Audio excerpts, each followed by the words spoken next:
Today, we're diving into one of World War II's darkest chapters, the harrowing experiences of the Allied prisoners of war in Japanese captivity. This is a story of unimaginable suffering and extraordinary resilience, where humanity and dignity were stripped away in brutal POW camps. As Japan's forces swept across Asia, tens of thousands of Allied soldiers were captured and plunged into a nightmare of starvation, disease, forced labour and merciless guards. In this video we'll uncover the infamous Bataan Death March and the gruelling Death Railway, the unspeakable horrors aboard the hell ships and the unimaginable acts of cannibalism these men faced. Despite these horrors, the courage of those who served stands as a powerful reminder of human endurance. Join us as we explore an often forgotten history of life in Japanese POW camps during World War II.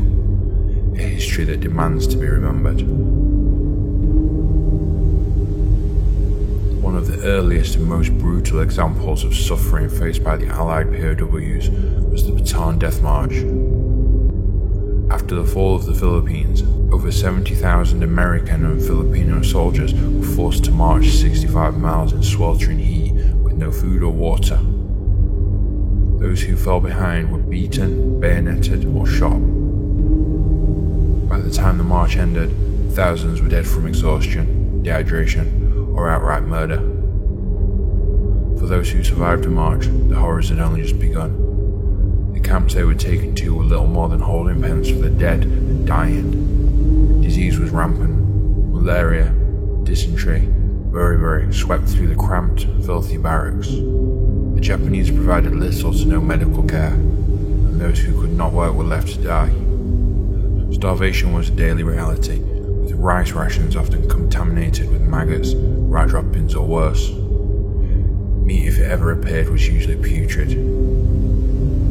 The Japanese war effort relied heavily on forced labour, and the Thai-Burma Railway became a symbol of this cruelty. Known as the Death Railway, it stretched 250 miles through dense jungle and rugged mountains. Over 60,000 Allied prisoners, alongside more than 200,000 Asian labourers, were forced to work under horrific conditions. The relentless labour, combined with starvation and disease, killed thousands. Men worked until they collapsed, and those who could no longer continue were simply left to die.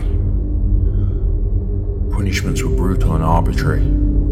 Guards, often frustrated or bored, took their aggression out on prisoners. Beatings with bamboo sticks, rifle butts, or anything at hand were a daily occurrence. Some prisoners were tied to posts and left in the sun for days without water. Others were forced to kneel on sharp stones for hours, enduring excruciating pain. In some camps, waterboarding and other forms of torture were used to extract a confession for imagined offences. As the war progressed, the Japanese began transporting POWs in what became known as hell ships. These cargo vessels were never intended for human transport, and the conditions were nightmarish. Hundreds of men were crammed into dark, suffocating holds, often so tightly packed that they could neither sit nor lay down. The air quickly turned foul, thick with the stench of sweat, excrement, and death. Many prisoners, weakened by malnutrition and disease, suffocated in the sweltering, airless compartments. Dysentery and dehydration claimed even more lives, with the men dying in agony as their bodies were racked by uncontrollable spasms. The dead were often left among the living for days, their corpses rotting, attracting swarms of flies. Food and water were scarce, and what little was provided was often contaminated, leading to further illness. Even worse, these ships were not marked as carrying prisoners, making them prime targets for Allied submarines. When a hell ship was sunk, the prisoners trapped below deck were doomed, their final moments spent in a watery grave as they clawed desperately to escape. But perhaps one of the most horrifying aspects of life in a Japanese POW camp was the practice of cannibalism.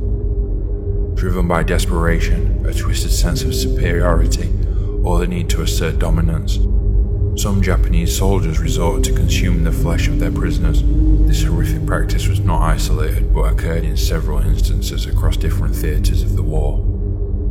In one notorious case, Lieutenant General Yoshio Tachibana stationed on Chichijima, ordered the execution of several American airmen who had been captured after their planes were shot down. These men were not only tortured and killed, but their body parts were consumed by Tachibana and his officers. The atrocities committed on Chichijima were so severe that they later became a significant part of war crimes trials after the war.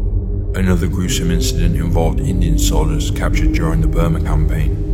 An officer selected the healthiest among them, had them killed, and then removed their livers and other organs to be cooked and eaten by the guards.